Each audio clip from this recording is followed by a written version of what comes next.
le premier mot qui me vient à l'idée quand je pense au Centre des arts de la Sainte-Jean-Besserie, c'est défi, labeur. Le temps en studio, c'est la première chose qui me vient en tête, qui est le luxe suprême.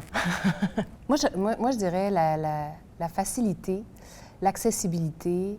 Moi, je dirais la liberté d'aller au bout d'une idée facilement, en fait, de se dire, OK, on s'en va vers là, puis on allume les lumières, on descend le grid, on y va, on le fait, on l'essaye. On n'est pas juste dans la spéculation puis dans le rêve, on est dans l'expérimentation.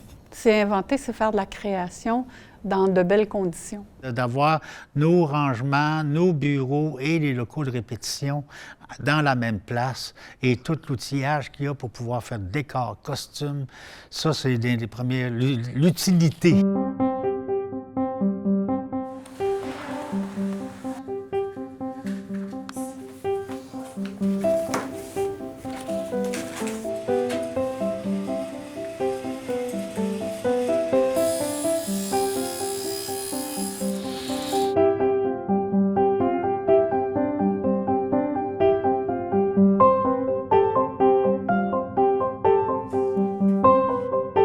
Ça fait une énorme différence. Je ne sais pas si c'est ma recherche qui se trouve vraiment sa place ici ou si c'est le fait d'avoir accès au KJB qui a donné de l'élan à tout ça.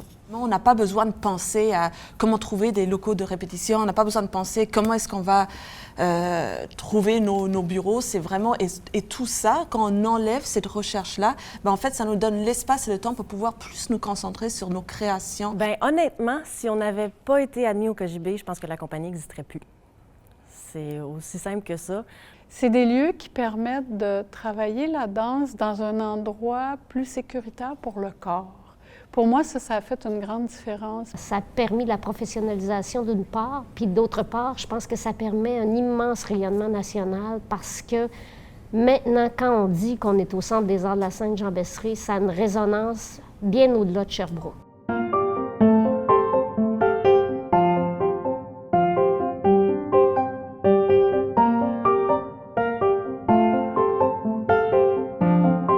Si tu n'utilises pas les équipements techniques, tu ne les connais pas.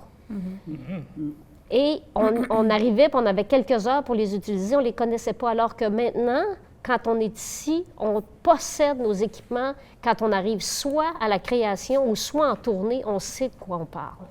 On répétait dans un entrepôt, dans un loft, on entreposait nos trucs chez le garage de l'un puis l'autre. On se débrouillait, là.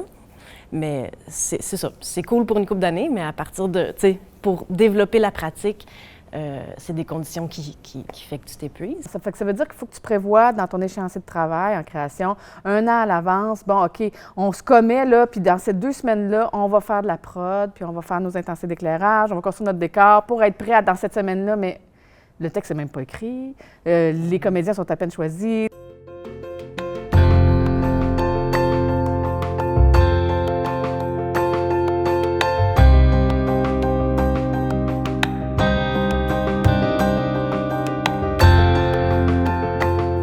Je peux répondre à la question que j'ai posée tantôt aux autres, à savoir qu'est-ce que je me passerais pas du KJB, c'est les gens. Ce qui fait l'âme du KJB, c'est les gens. Puis quand tu travailles, pour le bon mot, je vais le dire aussi, c'est la complicité. On peut voir ce que nos collègues font, on peut aller assister à leur travail, mais aussi on peut se parler rapidement. « Ah, je voudrais te parler, j'ai une idée. » Dis-nous, le petit théâtre, voilà, vous héritez du KJB, vous occupez la place seule, je trouve que ce serait pas aussi bien. À quoi ressemblait le KJB en janvier 2008, puis le KJB aujourd'hui?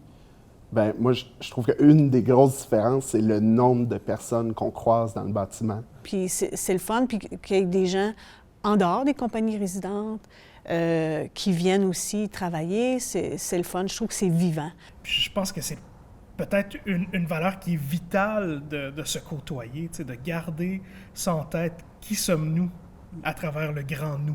Ce bâtiment-là s'est mis à respirer un jour. On l'a souvent vu comme une boîte qui était figée dans une ville, alors que tout d'un coup, il s'est mis à respirer, à donner un battement d'artiste, un battement actuel, et c'est ça qui doit être.